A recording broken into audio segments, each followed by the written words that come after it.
Hi, good afternoon, Nick. Thank you so much for meeting with me. Brad, my pleasure. Absolutely. I'm so glad you're doing this kind of thing. I think it's good to talk to people who are in the thick of things, and you can get a really honest perspective. Well, that's what I wanted to hear. You're on the front lines right now, so tell me where you are and what you're doing in this craziness. I'm an RN, and I'm working in I'm I generally work in what we call intermediate care and the telemetry unit, which is the section between the ICU and the regular floors, which is more less acute. I concentrate mostly on the cardiac patients. I also float to the ICU when necessary, and so now things being what they are, I'm in the ICU.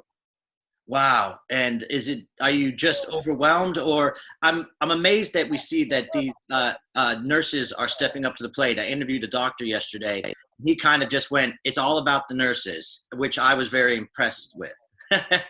So how are you doing? Well, I mean, not to sound, partial, which I guess I might be a little bit, but the nurses are the ones who are patient, face the patients more than anybody else. Doctors, of course, are running things, they direct things, but the nurses are the ones who are with the patients all day long. They're the ones who are monitoring and making sure that everything's going the way they're supposed to. If they see a procedure that they feel is questionable, they will raise a flag. They will talk over with the doctors. I work at Greenwich Hospital, which is in Connecticut, and we have a terrific team. Everyone is, it's very much a collaborative effort between the doctors, the nurses, the respiratory therapists, and the entire team, the pharmacists. I mean, I can go on, the CNAs. Everyone is really very, very good, and everyone really works well together. So a conversation might go something like, "Doctor, I noticed this particular thing. Their labs might be this, their behavior is this." We also look at how a person behaves and how they look, what we say, how they present clinically, in addition to all the tests and things, and come to, I guess, be on the same page as to what the course of action is.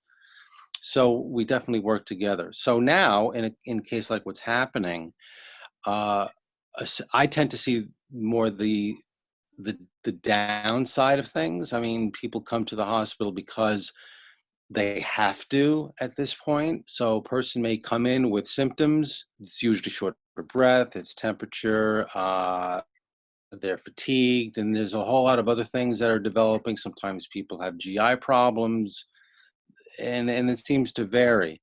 So they'll come into the emergency room and they will be admitted depending on what the symptoms are, how severe they think it is. They'll come to the floor. Generally, this is a respiratory illness that's the primary thing, right? So they'll go on supplemental oxygen. That'll be mostly in the form of a mask. We generally use a non-rebreather type, which is 100% oxygen to help them breathe.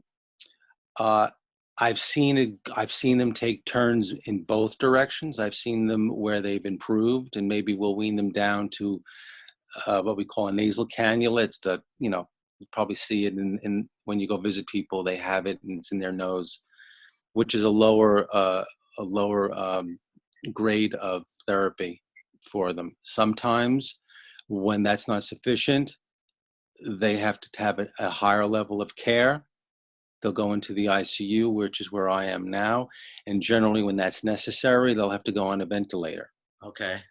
When a ventilator happens, because they are what we call intubated, where they take the tube to help the person breathe, and it's literally put down there in their mouth and down into their lungs, so that the machine can do the work for them. When that happens, we'll have to sedate them, because it's a pretty disturbing thing to Right. have that, but it's a last resort. Uh, and I've seen people come off the vents. They've definitely have made improvements, no question. Well, that must be. I mean, what's I'm so interested in is the fact of you're saving so many people, and I think we're not getting to hear about that because yes, the death toll is catastrophic right now. But the people that you are helping and you get to see stand up and walk out, that must be thrilling that you're a part of that. Well, I mean, that's why, absolutely, that's why people who go into healthcare, that they do it for that. You're from the theater. Yes. We're both from the theater. You know, you go on, the show must go on. You go on stage, no matter how you feel, no matter what your nerves are, no matter what it is, you go on and you're so myopic and focused on what it is that you're doing that some of these other things don't even come into play. You don't even realize it. Well, it's the same thing with any, I think, just about any professional, even healthcare people.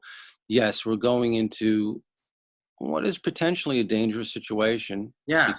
because you can very easily catch this, and I've had friends and colleagues who have tested positive and gotten sick. But when you're in it, and I'm speaking for myself, I'm so focused on what it is that we're doing that all this other stuff kind of while you're in it, melts away. And I personally don't feel this, the nerves of that. Just like being on stage, I don't necessarily feel the nerves of when I'm really in it and concentrating on what I'm doing. So I mean, yeah. I mean, it's when we step back, we go, "Ooh, wow, that is kind of a dicey thing to be doing." But it's what we do, and I think certainly nurses, I have seen this, is a kind of mentality that goes with that profession. And I think this is true of a lot of other professions, but I certainly see it with nurses. There's this tendency, this desire to step up, no matter what the situation is. Um, they will do that much more to get the job. It's getting the job done. That is the primary goal, and they do step up to do that. And I've seen that about almost every nurse that I know. It's really amazing what they do. It's a very giving thing without even thinking about it. Right. Well, I mean, to me, it just seems otherworldly. Like you have a superpower. And have you always had this instinct to just step up and help people? It's almost a calling. Well, I mean, as I said, we use the theater analogy. It's not. I don't think that much different when you're dedicated to whatever it is you're doing. These other things tend to not really enter your mind in the moment. It's about doing what you've been wanting to do, what you've been trained to do, Hmm. and you head right in and get the job done. I think that's true of a lot of professionals. Listen, I've been an athlete, and I'm sure you've been an athlete also. You may do your sport with an injury. You just kind of, you plow through it. Right. You do the thing that you really want to do, that you've set out to do. And sometimes you don't even realize what you've had to overcome to get this job done until after it's finished. Yeah. But I think a lot of other careers, we're not really dealing with life or death. I mean, and you're No, really dealing with that. that's true. Well, I mean, that's true. Yeah.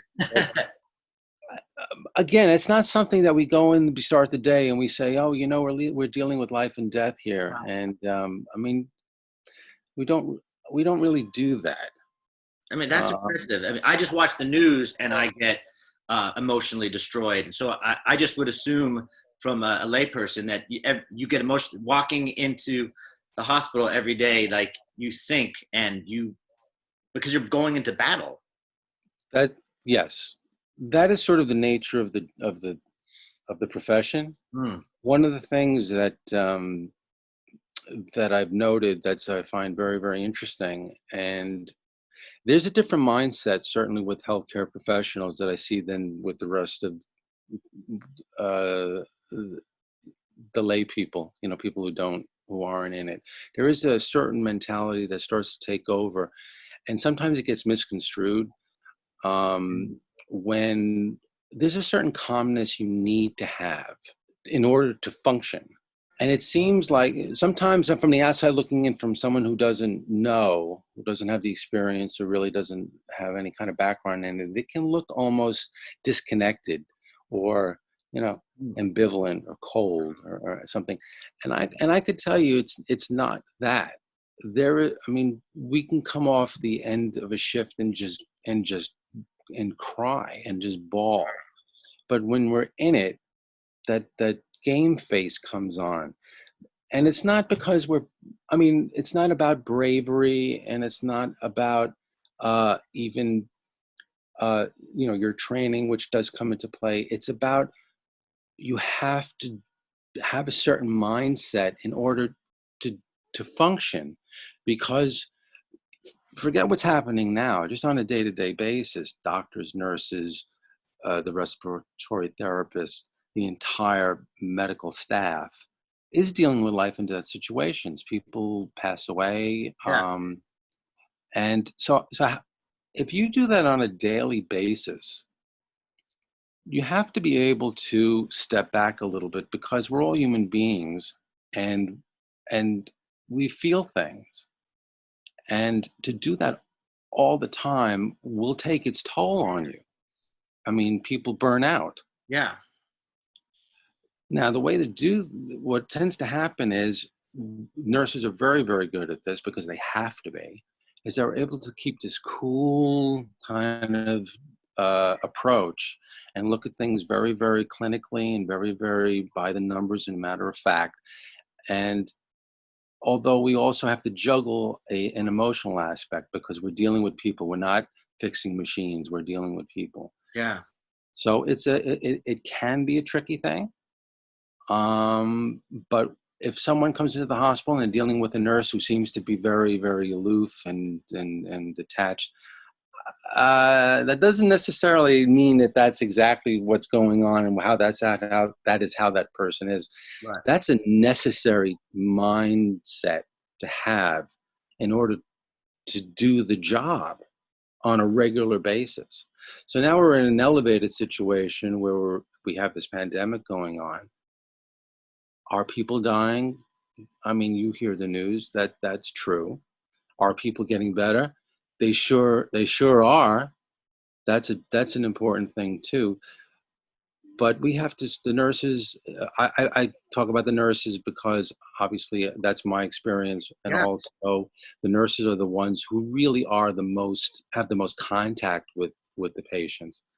They have to have a professional distance, just just to do the things that they do for a 12-hour shift.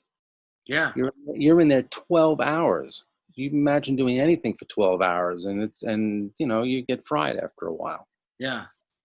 So, how that happens, I think people have their own ways of handling things. We can have a sense of humor, and that humor can vary from, very poor taste to anything, but it's finding a way to have an outlet. I think that's a way that a lot of people need to cope. I mean, that's the way I do it. So I have interests. I still work in the theater. I write. That's how we met. Yes. You wrote a Uh, great play about nurses. yeah, because I think it has a perspective that most people, you have to be in it to Oh, really get it, and that's why I'm writing this play, to sort of shine a light on that. What I mean is that we have to diversify, mm, and that's how you keep fresh and not get burnt out in any one area. I do the theater. I work as an RN. I do martial arts. I have and it's a revolving door of interest, so that it's always fresh and I never get burned out in any particular, you know, place. That's my defense mechanism. well, I mean, that's good. I mean, you need to be able to survive in order to thrive. But Yeah. um, one last question. It's like one thing that I'm hearing a lot about is a lot of nurses are with the patients when they die because the family is not allowed in. No one's allowed in. That's a whole different thing because it's like they're dying That, alone, but they're not dying alone. that is a situation that's sort of unique to what's happening. Yes, that I have been involved in those scenarios. What we try to do is, certainly while someone is still doing well, or try to have the family FaceTime them, Mm. or use some kind of, communication where they can actually see each other. That's a big help. It's a great morale booster. But there are times when you know, the person is by themselves, other than the nurse or an aide or something like that. There's really no way around that under the Yeah. current circumstances. But yeah, I've been with patients who have passed. Absolutely. Well, thank you so much for doing this. You really are an angels out there. I know from my point of view, I think you're brave. I know you just doing your job, but to me, it's very brave. Thank you. Thank you. You're welcome.